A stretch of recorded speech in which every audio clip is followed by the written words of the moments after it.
Bienvenue au podcast Invest Immo Club, épisode numéro 13. Vous écoutez le podcast Invest Immo Club, le podcast de partage d'expériences immobilières pour les investisseurs débutants et initiés. Si vous cherchez à apprendre les astuces et les stratégies pour bâtir votre patrimoine, mais aussi les erreurs à ne pas faire, vous êtes au bon endroit. Restez en ligne et n'oubliez pas de visiter investimmoclub.com. Votre source d'inspiration en ligne pour investir dans l'immobilier. Bonjour, ici Bruno, fidèle au poste pour ce podcast unique dédié à l'investissement immobilier. Ravi de vous savoir de l'autre côté des enceintes ou des écouteurs. Alors aujourd'hui, je voudrais vous présenter Pascal. Vous allez entendre tout de suite que Pascal a un accent bien chantant et je m'en réjouis d'avance. Bon, outre son accent, Pascal a une autre particularité. Il investit dans du viager. Lorsque j'ai appris ça, je dois vous avouer que j'ai tout de suite souhaité l'inviter pour un épisode, parce qu'au final c'est vrai que ce n'est pas très commun. Du coup, grâce à lui, aujourd'hui, vous allez pouvoir découvrir les aspects techniques du viager. Par exemple, ce que signifient les termes de DUH, de bouquet ou de rente. Vous allez découvrir aussi quels sont les avantages et les inconvénients du viager pour un investisseur. Pascal nous partagera sa vision sur la philosophie du viager et comment il a dû combattre ce cliché selon lequel le viager s'est parié sur la mort. Alors avant de commencer, je voulais aussi vous dire que vous pouvez retrouver, comme d'habitude, les notes de l'épisode en vous rendant sur investimmoclub.com/épisode 13. Et bien sûr, si vous écoutez le podcast sur votre smartphone, mettez pause maintenant. Vous êtes bien sur pause ? Enfin, juste prenez quelques secondes pour publier un avis sur iTunes, c'est le meilleur moyen de faire connaître cette émission au plus grand nombre. Trêve de bavardage, je vous propose d'accueillir notre invité. Bonjour Pascal, comment tu vas ? Ça va très bien Bruno. Merci beaucoup d'être avec nous pour cet épisode du podcast Invest Immo Club. Alors, il est toujours intéressant de connaître le background des investisseurs. Donc, est-ce que tu peux nous dire un petit peu quel est ton background, ta situation, et puis quand est-ce que tu as commencé à investir ? Ok, merci Bruno. Ouais, alors moi de mon côté, donc j'ai 50 ans, marié, 3 enfants. En fait, j'ai passé le gros de ma carrière à l'étranger, en Allemagne, au Canada, et je suis revenu en 2012 ici en France. C'est là où ça m'a un peu frappé en me disant je suis pas loin de la cinquantaine à ce moment-là. Je me dis j'aurai pas de retraite en France parce que j'aurais pas cotisé le nombre d'années suffisant. Et donc, c'est clair qu'il faut que je me dis que je dois me prendre en main et qu'il va falloir que je me trouve une solution. Sachant que je travaille dans un grand groupe informatique, un bon poste de cadre et c'est un boulot que j'aime bien. Mais donc, je me dis qu'il faut que je me bâtisse des choses pour le futur. Donc, c'est là où j'ai commencé à regarder les différents modèles immobiliers, si on peut dire. À l'époque, j'avais ma première idée au départ, c'était de me bâtir du patrimoine pour les années de retraite, sachant que je me disais que j'avais entre 15 et 20 ans encore. À ce moment-là. Donc, comme je suis imposé énormément, j'ai une TMI de 45%, qui veut dire que finalement mes revenus additionnels seraient imposés à 60% si on ajoute la CSG. Je me suis dit que faire de l'IMO classique, c'était pas pertinent pour moi. Au départ, j'ai regardé les dossiers en Pinel, mais ça, effectivement, sachant que j'habite sur Strasbourg, les dossiers Pinel ne paraissaient pas bons parce que, Les dossiers Pinel me paraissaient beaucoup trop chers quand on regarde les prix au mètre carré. Après, j'ai regardé plusieurs dossiers en LMNP, donc des dossiers en résidence de service, résidence senior, EHPAD et étudiante. Et fondamentalement, chaque fois que j'analysais ces dossiers, je me disais ça n'a pas de sens parce que c'est des rentabilités de l'ordre de 4%, avec énormément de contraintes au niveau des contrats et très très peu de flexibilité. Donc, finalement, c'est un peu par élimination que je suis arrivé au viager. Et pourquoi tu cherchais un certain rendement, une certaine rentabilité, en fait, en tête ? C'était une rentabilité, ouais. C'est sûr que la rentabilité fait partie de l'équation. Mais pour moi, ce qui était important aussi, c'est d'avoir un peu la paix de l'esprit, quoi. Je voulais pas des trucs prise de tête. Ok, d'accord. Donc, location classique, location saisonnière, pour moi, serait une aberration à cause de toutes les entrées et sorties à gérer. Je voulais quelque chose qui me donne un rendement, qui soit décent, même pas très bon, mais au moins décent, mais sans prise de tête et puis qui me prennent pas du temps, quoi. Ok. Parce que chez moi, la ressource rare, c'est même pas le capital, c'est en fait le temps. Ouais, c'est vrai. Au final, comme beaucoup de personnes. Mais justement, pourquoi l'immobilier versus peut-être des produits financiers ou même de la pierre papier ? T'avais regardé ces options-là ? Ouais, non, j'ai fait ça en fait, comme j'ai encore, mes fonds de retraite canadiens sont encore dans les marchés financiers. D'accord. Mais ma foi, les marchés ont été haussiers depuis 7-8 ans. Je m'attends quand même à un crash aussi, comme ça arrive régulièrement. Donc, un de mes objectifs, à vrai dire, c'était même de sortir, de rééquilibrer un peu mon patrimoine. De diversifier, ouais. Et diversifier, donc d'éviter de trop en mettre dans les marchés. Ok. Voilà, quoi. Ok, d'accord. Donc, dans cette réflexion, tu es tombé sur quel type de produit qui a attiré ton attention? En fait, c'est marrant que tu parlais de pierre-papier. Donc, c'est là où j'ai commencé à regarder toutes les notions de produits démembrés. Donc, oui. On achète un produit avec une décote en se disant qu'à ma foi, on l'utilise pas tout de suite, quoi, ou on bénéficie pas des avantages du produit dans l'instant. Parce que qu'est-ce que ça veut dire, juste pour les auditeurs, démembré? Donc, dans mon cas, en fait, j'ai acheté un appartement à Levallois, au coin de Paris. D'accord. L'ouest de Paris. Et en fait, je l'ai acheté en démembrement. Donc, j'ai juste acheté la nue propriété de cet appart qui se fait construire. C'est un appart en VFA qui sera livré courant 2017.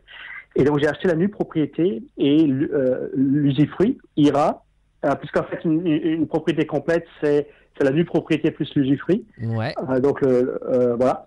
Et donc, l'usufruit part chez un bailleur social qui, lui, louera cet appart pendant 17 ans. Et du coup, au lieu d'acheter cet appart à plein pot, à pleine propriété, moi, je l'achète en une propriété qui veut dire que dans ce cas-là, je paye, je crois, 54% de la valeur valeur estimée du bien. En fait, juste pour expliquer la différence et la complémentarité entre usufruit et nue propriété, en fait, normalement, quand on fait une opération normale, on a les deux, l'usufruit et la nue propriété. La nue propriété, ça veut dire qu'on est la personne propriétaire du bien sur le papier. Donc, si on revend, c'est la somme nous sera versée à nous. C'est ça. Et l'usufruit, c'est la partie qui dit qu'on peut utiliser le bien et jouir des revenus potentiels qui est tiré d'utilisation. Exact. Okay. Ouais. Et donc ça, c'est le bailleur social qui loue ce bien, qui lui touche les revenus de location, sachant qu'il met des gens à moindre revenu en fait dans ses apparts, quoi. Donc j'avais fait ça. D'accord. J'avais fait la même chose avec la pierre papier. Donc j'ai acheté des SCPI démembrés, ou une fois de plus, donc plutôt que de payer, j'ai acheté une SCPI allemande.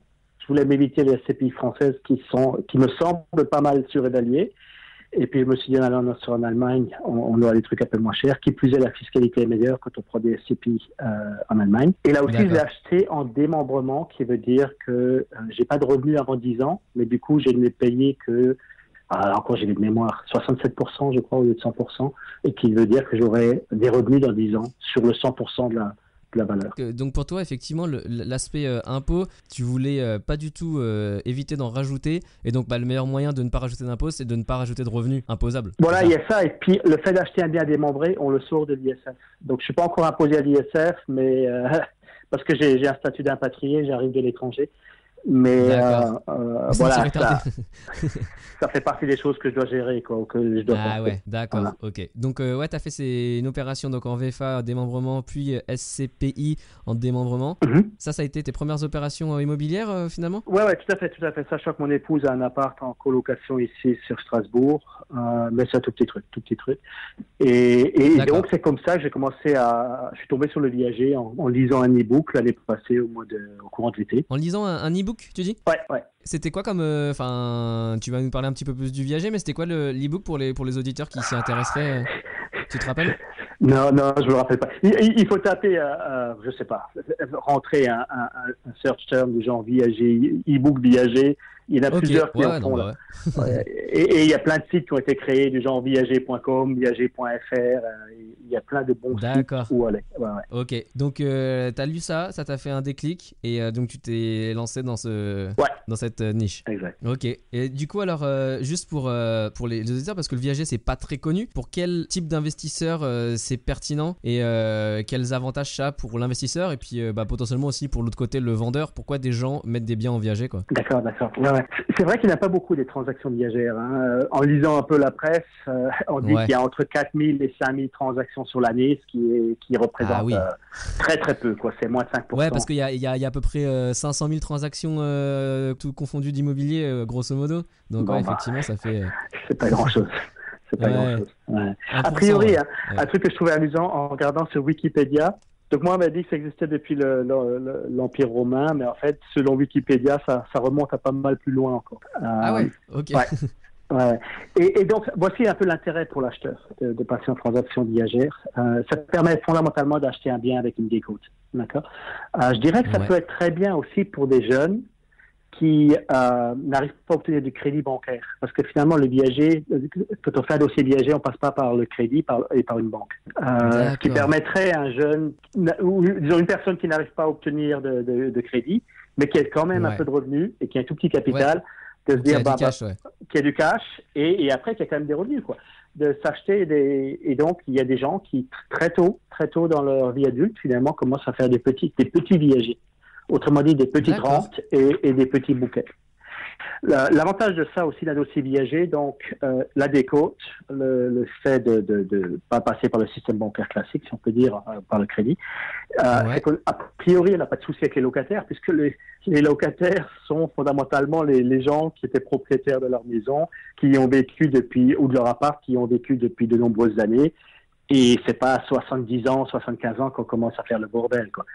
Donc, c'est un peu une gestion. On s'achète une gestion en bon père de famille, si on peut dire. Ce sont des gens qui vont prendre soin de leur bien.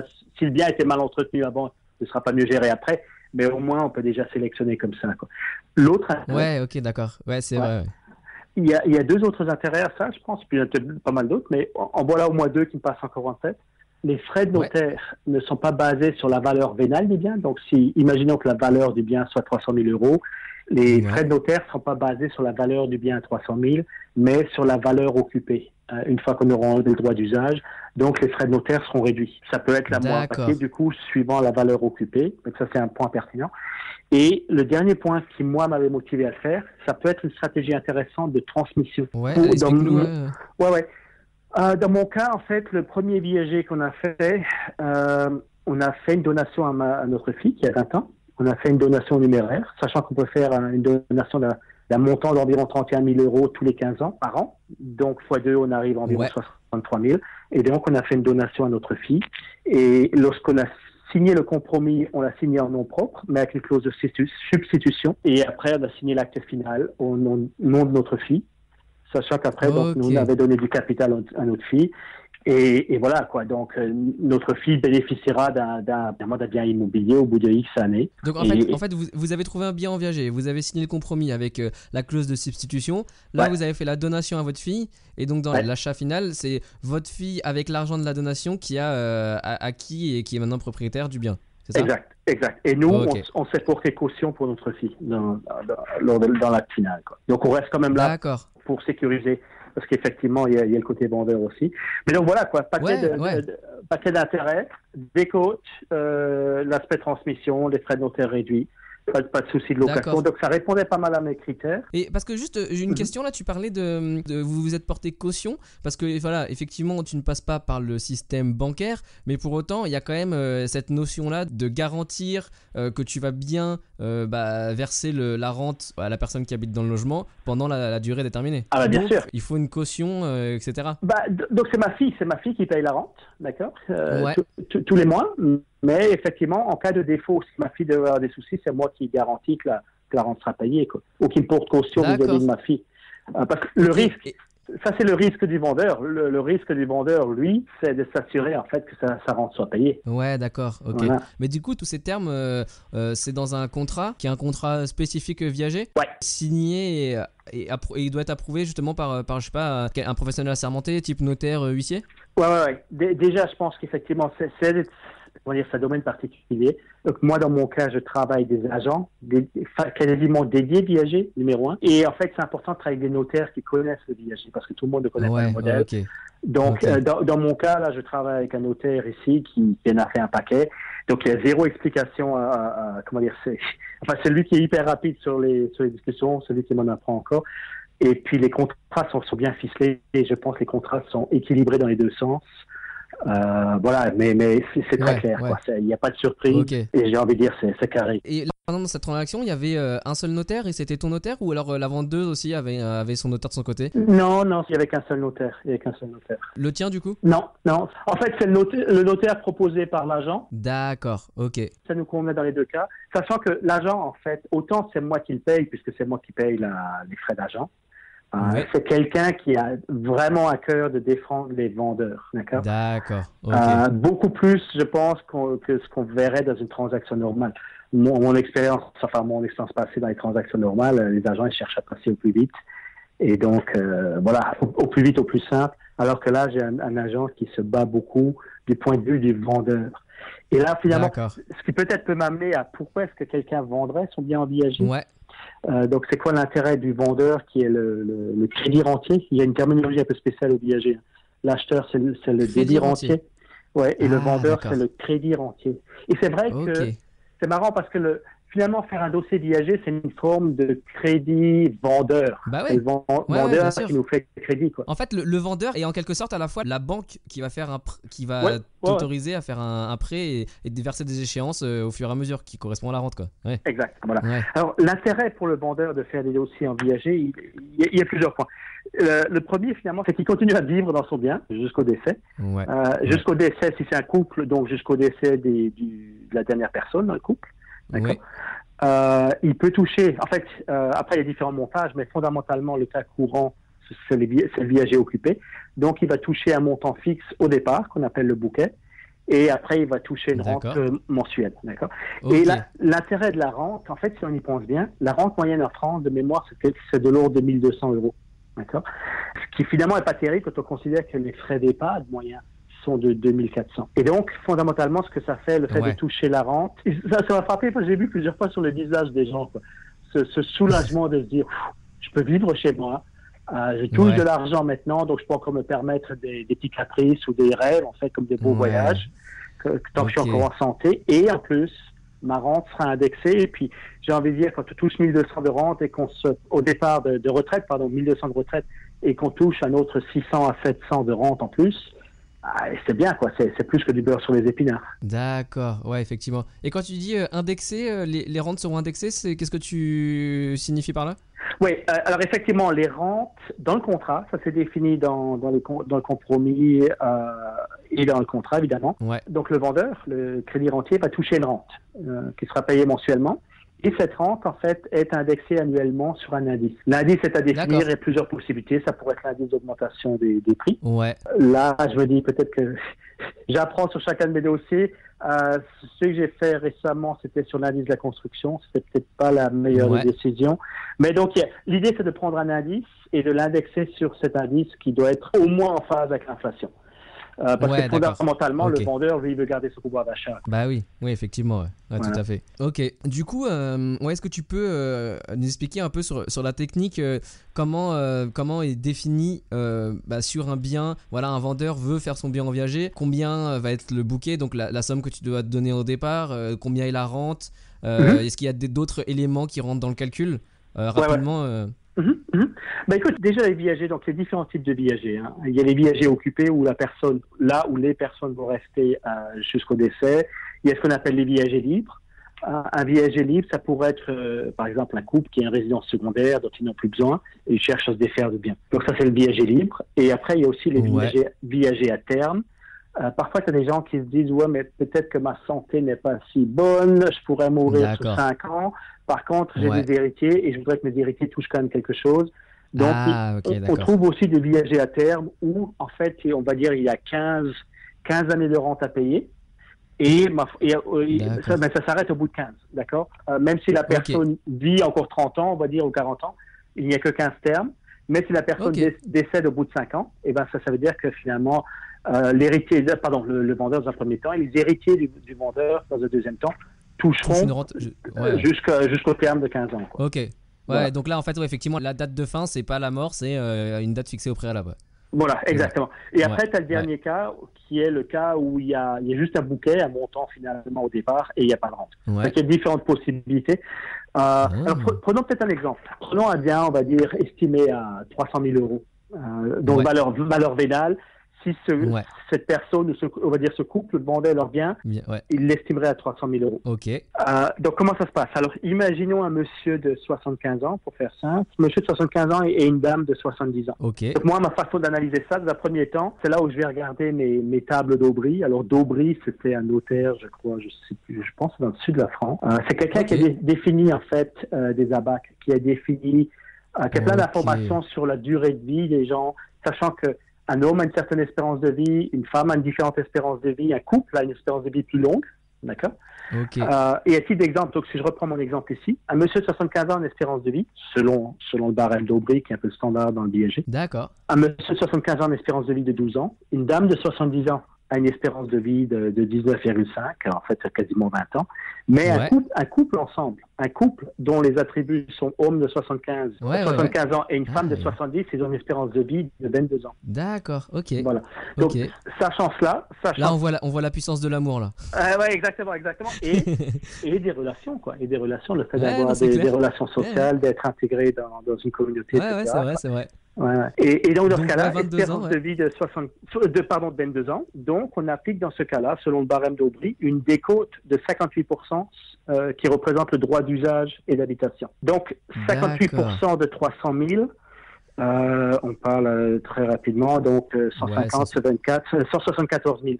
Donc, le DUH, droit d'usage et d'habitation, représente 174 000, qui veut dire que la valeur occupée du bien, c'est 300 000 moins 174, et donc on parle de 126, quoi.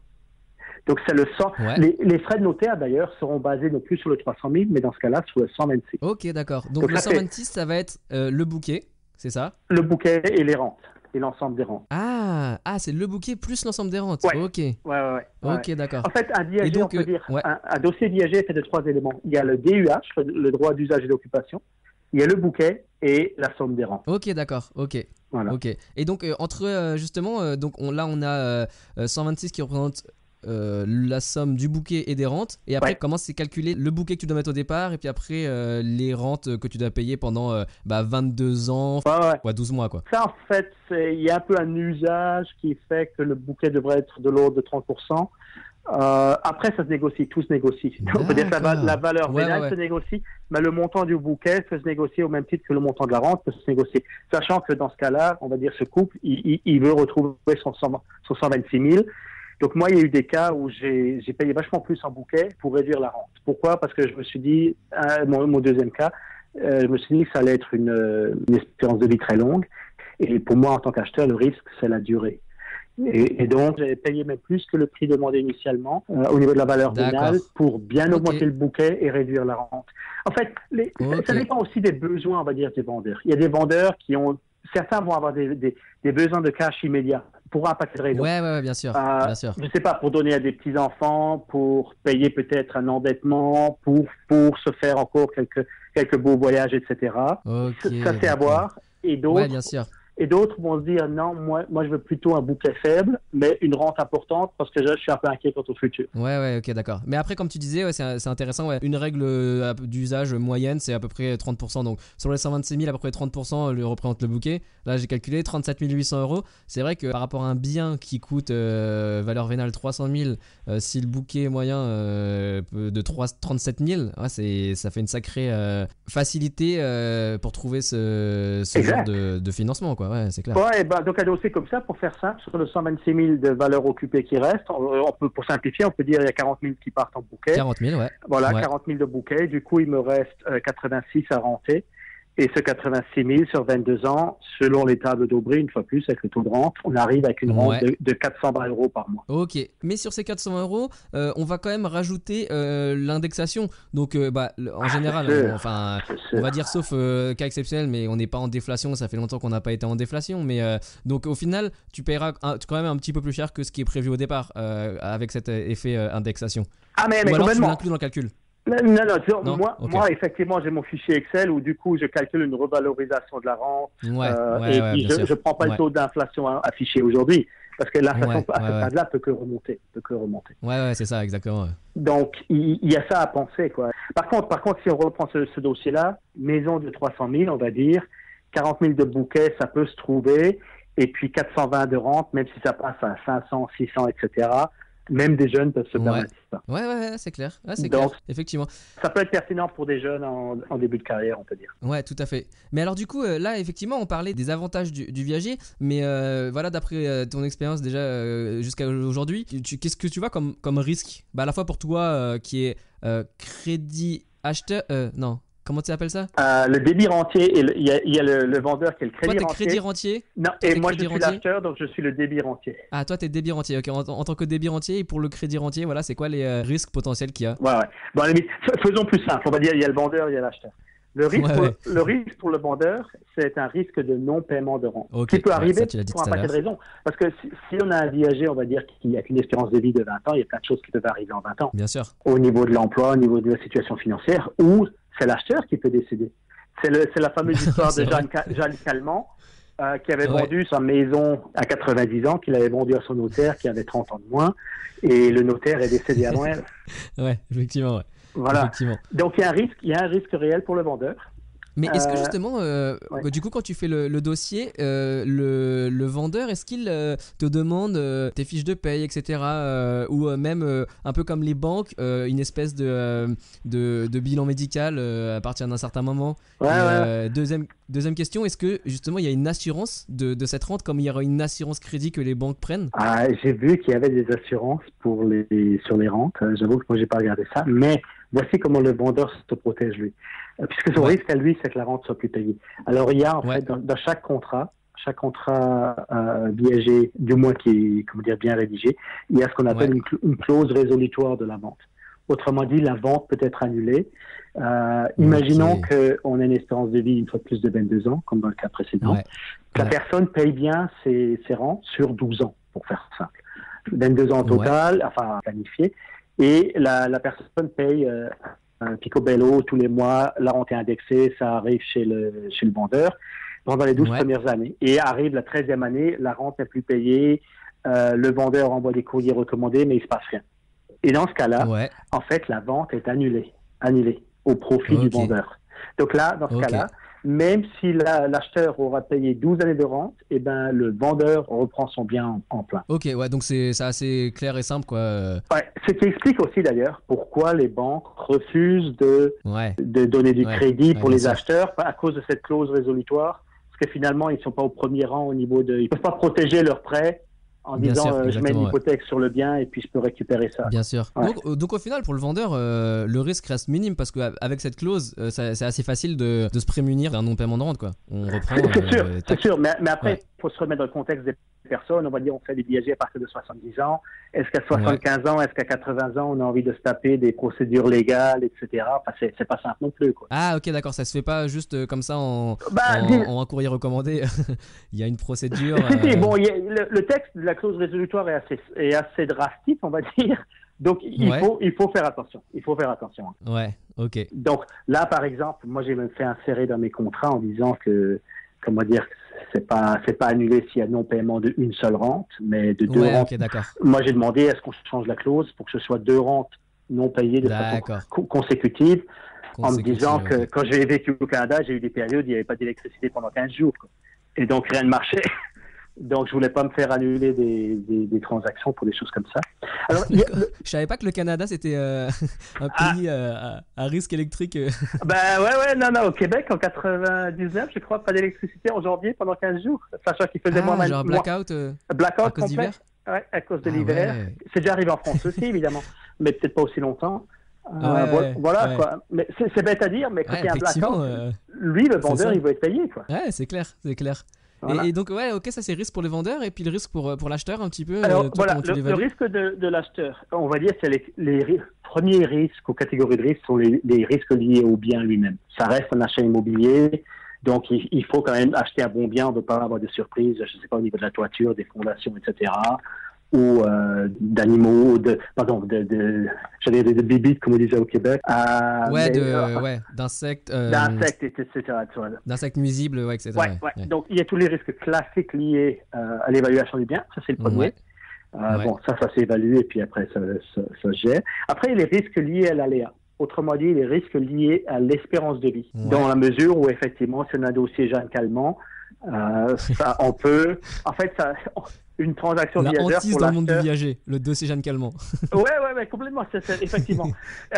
Écoute, à titre d'exemple, j'ai visité un appartement l'année passée en courant de l'été, et c'était une dame de 84 ans et un monsieur de 86. Mais je les regardais et en fait, ils pétaient le feu, quoi. Je me dis, Ils étaient habillés en jogging, ils mais allaient partir faire leur footing. je me suis dit, franchement, je suis sorti de là en me disant, j'espère un jour, j'arriverai à être dans cet état, à cet âge-là. Ouais, c'est clair. Ouais. Et Ouais. c'est sûr que j'ai pas bougé dans ce cas-là. Moi, je l'aurais souhaité longue vie, quoi.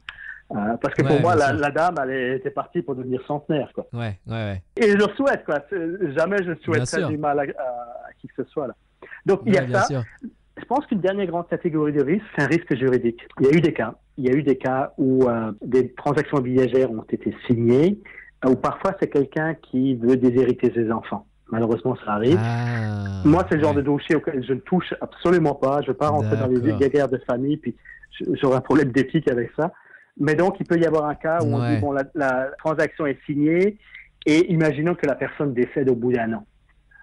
Les enfants vont se dire, ouais, mais là, enfant, ou peut-être neveu, nièce, ou frère, sœur, quoi. Risque de se dire, moi, je me sens lésé, c'est pas correct, blablabla. Bien sûr. Et donc, il risque il y a eu des cas où il y a eu simplement des poursuites, quoi, en disant que le deal était mal fait, mal structuré, etc. D'ailleurs, si en plus, si la personne décède au bout de 3 semaines, je pense que c'est 3 semaines, si la personne devait décéder 3 semaines après la signature du contrat, la vente est automatiquement annulée. Annulé.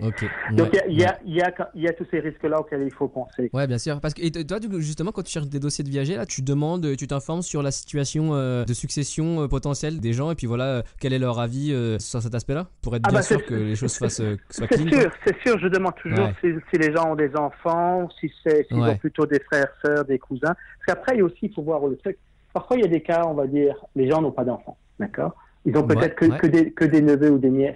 Le truc, c'est que dans les règles d'héritage, quand ça passe non pas aux enfants, mais on va dire à des neveux et nièces, l'État ne se prend pas 45%, l'État se prend quelque chose comme 60%. Donc c'est là aussi où les gens se disent, moi ça ne me sert à rien d'être la personne la plus riche au cimetière, ou après de voir l'État me prendre 60% de la valeur de ce que j'avais, quoi.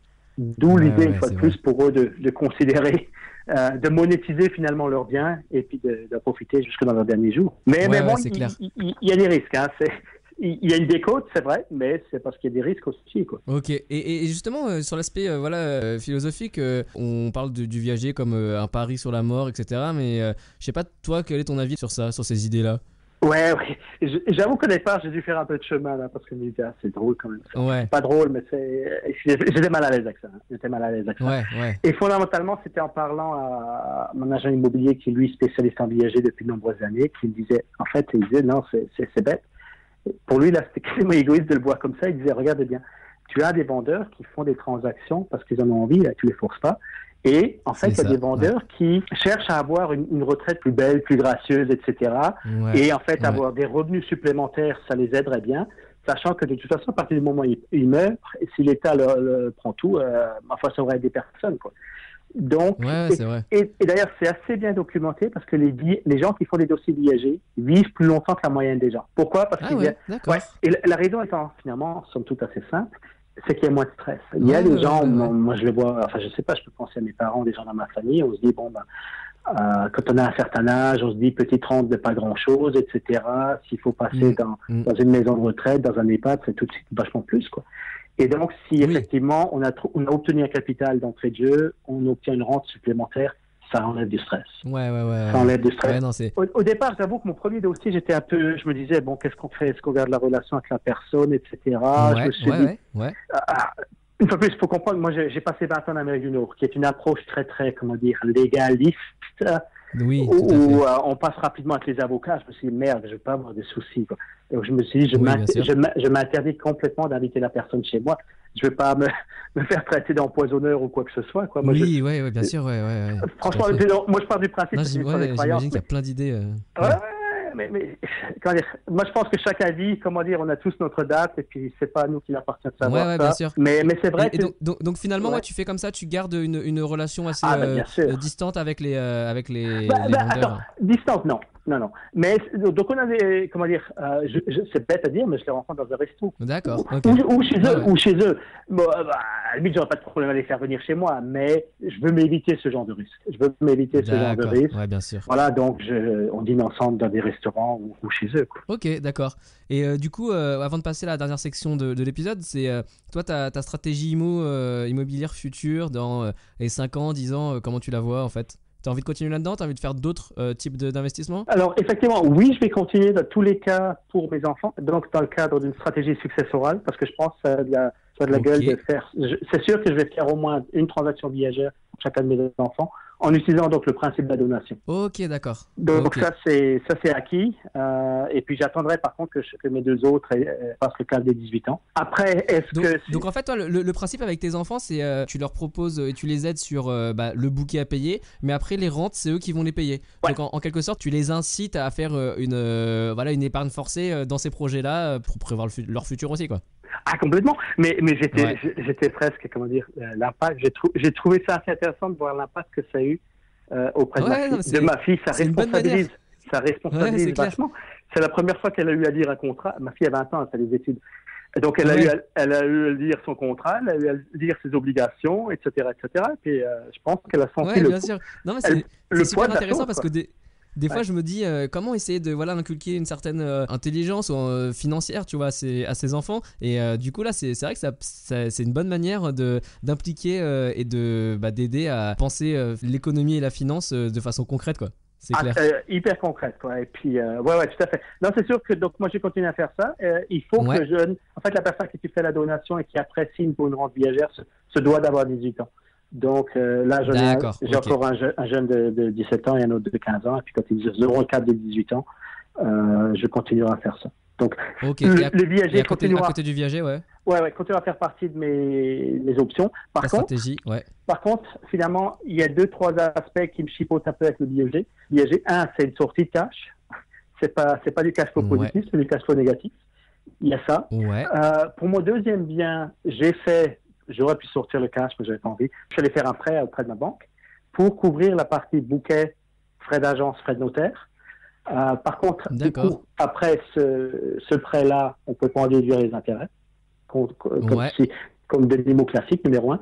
Numéro 2, en fait, j'ai dû nantir le prêt contre une assurance vie. Ok, d'accord, ok. Puisqu'il ne peut pas se protéger sur le bien lui-même. Ouais, c'est ça, ok, d'accord. Donc, clairement, ils t'ont fait un prêt avec les mêmes conditions en termes de taux qu'un prêt immobilier. Ouais, tout à fait. Donc ça allait, quoi. Tiens, à propos, en fait, une des autres raisons pour laquelle j'avais regardé le viager, j'ai pas de problème de prêt, moi, parce que j'ai quand même, comment dire, les revenus sont bons.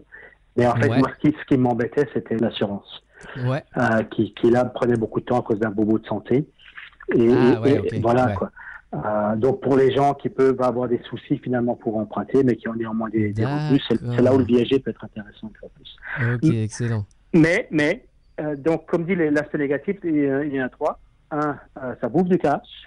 2, au niveau des prêts, on peut pas utiliser l'effet le levier du crédit comme on peut faire dans un dossier classique. Et le 3e point, qui est peut-être le plus inquiétant pour moi, si jamais on prend des dossiers avec des espérances de vie longues, 15 ans, 20 ans. Je me dis qu'il faut faire attention à l'inflation et puis vu la façon dont nos États gèrent les dépenses et puis gèrent l'économie, je me dis qui sait, on pourrait très bien avoir un état d'hyperinflation.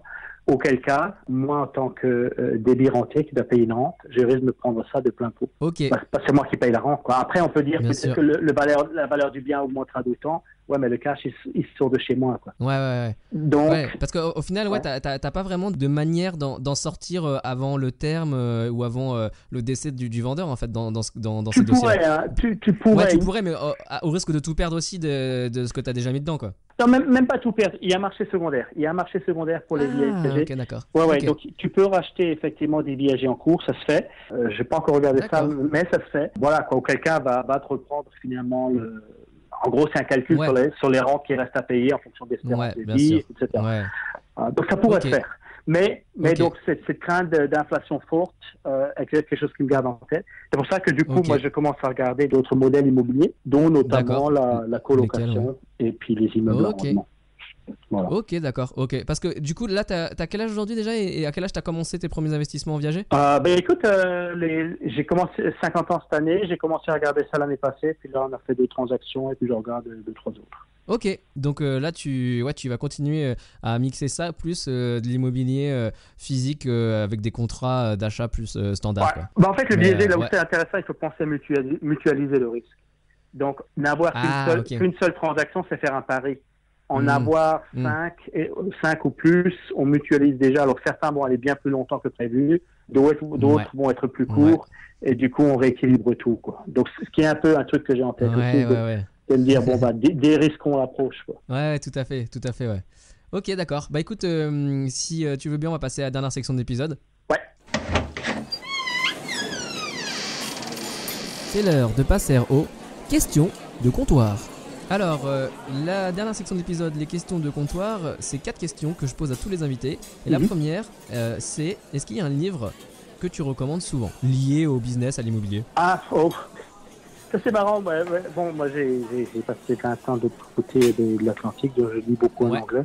Alors moi, il y a un bouquin en anglais que malheureusement je connais pas le titre en français, mais le titre du bouquin c'est Essentialism, dont l'idée cœur du livre c'est de faire beaucoup moins de choses, mais de bien les faire et de focuser ses énergies sur peu de choses pour avoir un impact maximum. Voilà. Il y en a un autre dans ce genre-là qui s'appelle The One Thing, qui est très bien aussi.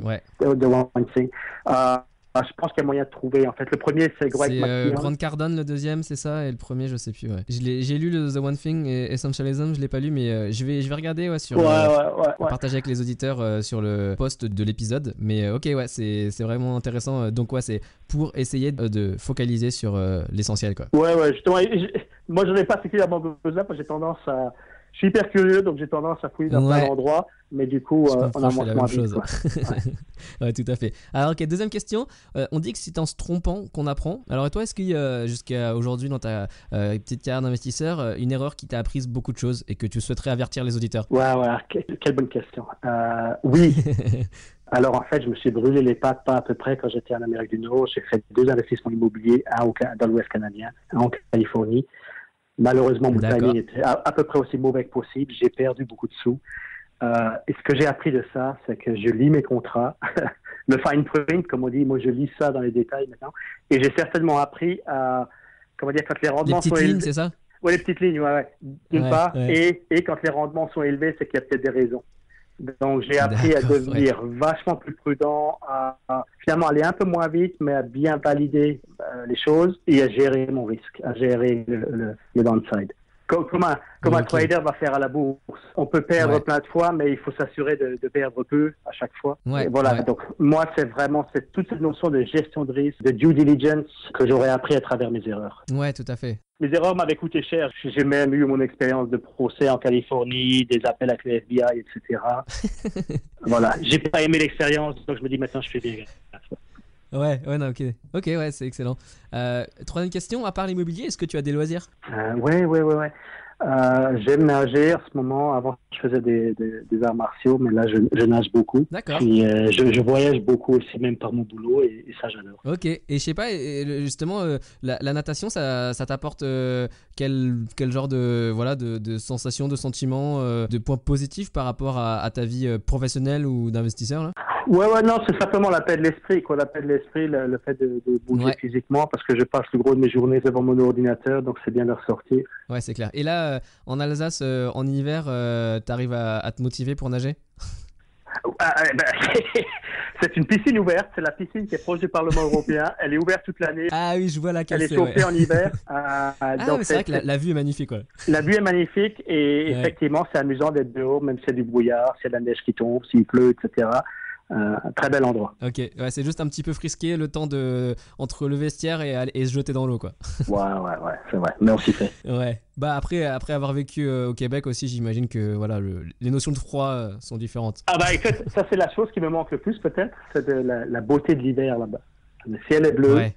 Il y a de la neige, la neige est au sol, il fait froid, mais le ciel est bleu et les gens sont de bonne humeur. Ouais, c'est vrai. Et dernière question avant de te quitter. À ton avis, qu'est-ce qui sépare une personne qui réussit dans l'investissement immobilier d'une personne qui échoue ou ne commence jamais? Un trait de caractère. Je pense que c'est quand on commence jamais, c'est qu'on a un peu peur de ça. Donc l'idée, c'est d'avancer malgré ses peurs. Autrement dit, de trouver des gens qui l'ont fait, de se faire expliquer les modèles, etc., d'apprendre. Après, moi, je te cacherai pas pour chaque transaction, chaque étape que je fais. Je pose toujours les 3 bonnes questions que j'ai appris de mon boulot, à savoir qu'est-ce qui a marché, qu'est-ce qui n'a pas marché, qu'est-ce qui se doit de changer. De sorte que ma transaction numéro 3 sera meilleure que ma transaction numéro 2, qui sera meilleure que ma transaction numéro 1. Ah, ok. C'est des questions que tu te poses à toi-même a posteriori de l'expérience que tu viens de finir, c'est ça? Ah, bien sûr. Après chaque engagement, quoi, histoire de faire de l'optimisation finalement. Ok. Qu'est-ce qui a marché, qu'est-ce qui n'a pas marché? Et la troisième, c'est quoi que tu dis? Qu'est-ce qui doit changer? Qu'est-ce qui doit changer, ok. Ah, c'est intéressant, ouais. Sur 3 fois, ça fait pas grand-chose, mais quand on se pose ces questions-là de façon systématique, qu'on documente la chose et qu'on voit un peu les différents verrous, les différents leviers, qu'on fait ça 10 fois, 15 fois, 20 fois. Ça faisait partie de ma première éducation commerciale il y a 20 ans, où le gars avec lequel je me travaillais me forçait à faire ça pour chacune de mes interactions clients. Et finalement, on devient rapidement bon avec ça, quoi. Et tu dis quand tu documentes, et aujourd'hui, du coup, c'est devenu une espèce d'habitude de faire ça? Ah ouais, complètement. Tu documentes ça et tu archives ça dans quel type de support? Bah non, c'est du papier, quoi. C'est du papier, mais je regarde à chaque fois, effectivement. Et là, j'analyse du coup. Ouais. Mais j'analyse le temps que ça m'a pris à faire, on va dire l'aspect contractuel, les rendements possibles, le risque, comment est-ce que j'ai évalué le risque, etc. Et après, comment on peut le gérer. Ah, c'est vraiment intéressant comme approche d'essayer au final, c'est ça, on peut faire des erreurs, mais apprendre de ces erreurs et pas les refaire, quoi, surtout. Exactement. Mais ça, une fois plus aussi, je l'ai appris parce que des erreurs, j'en ai fait, quoi. Et à ce propos des erreurs, il y a l'expression de Bill Gates, parce que je suis dans le milieu système d'information. Bill Gates avait l'habitude de dire que l'échec est un bien meilleur formateur que le succès, parce que souvent on a du succès, mais c'est pas parce qu'on est bon, c'est simplement parce qu'on est au bon endroit au bon moment. Alors que si on analyse ses échecs, on peut apprendre énormément de choses. Ouais, c'est vrai. Après, il faut pas se brûler, il faut faire en sorte de rester en vie après l'échec, quoi. Ouais, c'est vrai. Réussir à se relever, quoi. Exact. Excellent. Mais écoute, merci beaucoup pour cette vision de la chose et puis ta mentalité.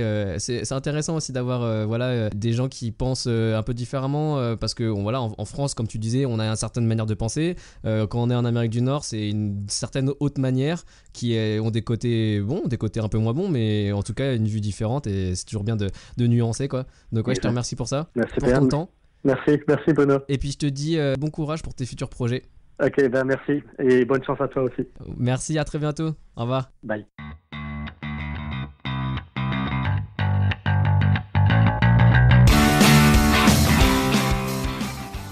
Presque 1 heure d'interview avec Pascal et je me sens déjà de l'autre côté de l'Atlantique. J'espère que vous avez voyagé également. En tout cas, c'est génial de pouvoir découvrir de nouvelles stratégies. Comme je me répète à le dire, il existe des milliers de façons pour investir dans l'immobilier. L'important est de comprendre les concepts de base et de vous approprier la niche qui vous correspond le plus en fonction de votre profil. D'ailleurs, si vous avez des idées et des méthodes originales, vous pouvez également donner et partager en retour. Nous avons tous des choses à donner. Pour cela, rendez-vous sur investimoclub.com/confidence au pluriel et soumettez votre idée. Comme je l'ai déjà dit dans un épisode précédent, les meilleures idées seront publiées en tant que bonus du livre 101 confidences d'investisseurs immobiliers et pour ceux qui le souhaitent, je pourrai vous accueillir lors d'un épisode du podcast. Merci en tout cas pour le soutien que vous manifestez chaque jour. À très bientôt. Ciao. Vous écoutez le podcast Investimo Club, le podcast de partage d'expériences immobilières pour les investisseurs débutants et initiés. Si vous cherchez à apprendre les astuces et les stratégies pour bâtir votre patrimoine, mais aussi les erreurs à ne pas faire, vous êtes au bon endroit. Restez en ligne et n'oubliez pas de visiter investimoclub.com, votre source d'inspiration en ligne pour investir dans l'immobilier.